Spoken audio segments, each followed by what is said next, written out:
Hampton, Virginia, 1975. Allen Ezell Iverson is born. His mother, just 15 years old. His father, absent, a child destined to survive in a tough neighborhood.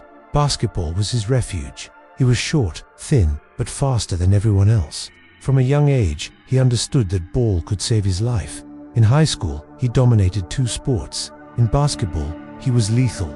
In football, a brilliant quarterback. Many believed he would reach the NFL. February 1993, a fight at a bowling alley changes everything. Allen, 17 years old, accused in a case steeped in racism, sentenced to 15 years in prison. He spent 4 months behind bars. The system labeled him, to many, he wasn't guilty. Just a black kid, too talented. Coach John Thompson appeared as a savior. He gave Iverson a scholarship to Georgetown.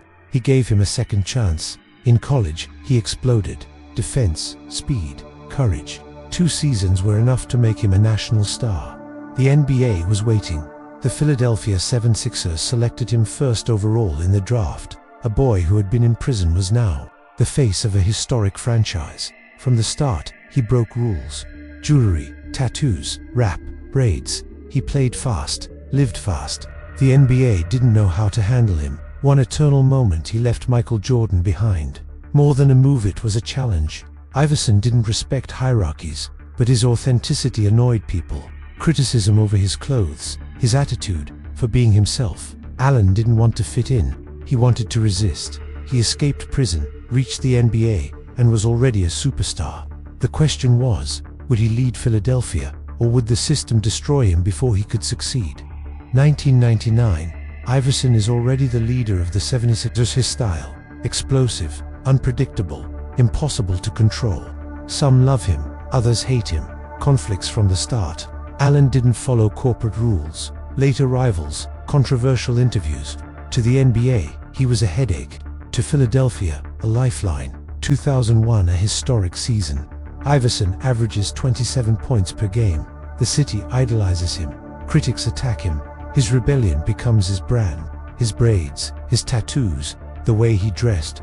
Every detail was a challenge. He wasn't just a player. He was a symbol of authenticity in a world demanding conformity. Uncomfortable questions, direct answers. Allen never apologized for who he was. The media attacked him. He laughed. The narrative was clear. Iverson against the system. In the playoffs, he became even deadlier. His speed, agility, heart. Every game was a declaration. No one could stop him on the court or off it, but pressure grew. The team depended on him, but his independent style created internal friction. Not all teammates accepted his way of leading. During the season, Allen had legendary matchups. Giant defenders couldn't stop him. The NBA marveled but also frowned. The rules of business clashed with his rebellion. Every interview, every gesture was analyzed. Every comment debated. To some, a hero. To others, a problem the league needed to control. Philadelphia fell in love with him. The city adopted him. Iverson didn't just play, he inspired. He became the voice of those who never fit in, of those who challenged the system from the start.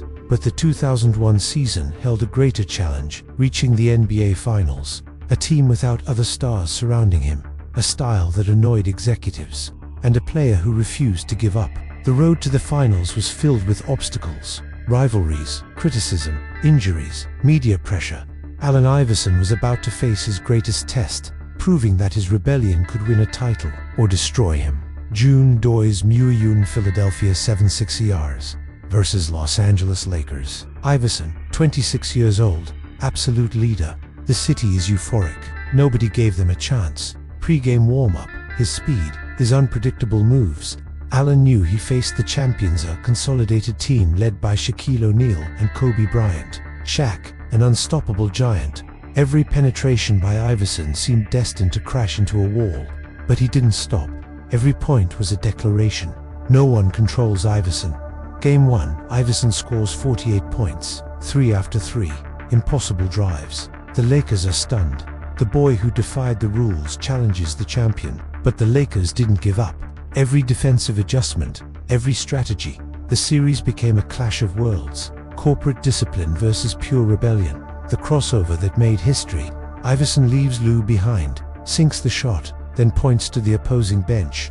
It wasn't just a celebration, it was a message. The system won't stop him. The series was brutal. Body against body, mind against mind. Allen played with pain, pressure, constant criticism. No one had ever seen him so determined. Against Kobe and Shaq, every move counted.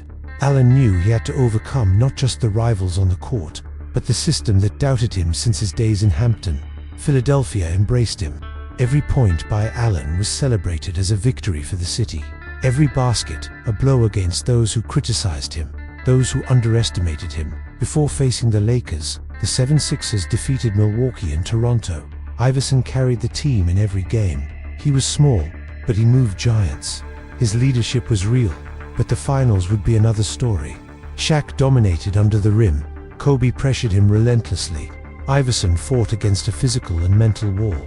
Every game was an exam of rebellion, talent, and heart. Allen Iverson had taken a team without stars to the summit. He had challenged the system, the NBA, history itself. But the giant from Los Angeles waited. The final question: can a small man defeat the empire of the league? June dois mil e um. The 76ers lose to the Los Angeles Lakers in 5 games. There was no championship, but Iverson left something greater: heart, courage, and pride. 26 years old, MVP of the season. Despite the loss, he proved a small, rebellious player could challenge a giant. Media and executives criticized his style, but the public loved him. Iverson broke molds: tattoos, braids, rap. He became a cultural icon, not just a sports figure. For the city, he was more than a player. He was a symbol of resistance, of fighting against imposed rules, a hero for those who never fit in. Allen kept working, refining his game. No one could take away his spirit or his speed. Every practice was a challenge to the system, to expectations, to history. His legacy isn't measured in points or victories. It's measured in inspiration, in rebellion, in proving you can be authentic and great at the same time. The boy who grew up in Hampton, who faced prison, who defied every rule, reached the top of the NBA without losing his essence. Allen Iverson proved that talent and authenticity can challenge any system. That gesture against the Lakers is etched in memory, not just in basketball history, but in popular culture. A small giant who fought every prediction. His influence spread beyond the court. Fashion, music, attitude. He inspired generations to be themselves, to never surrender to the system. Allen Iverson finished the 2001 season without a ring, but with something more valuable: a legacy of courage, authenticity, and rebellion. His story isn't just the story of a basketball player. It's the story of a man who challenged the world and won his own war.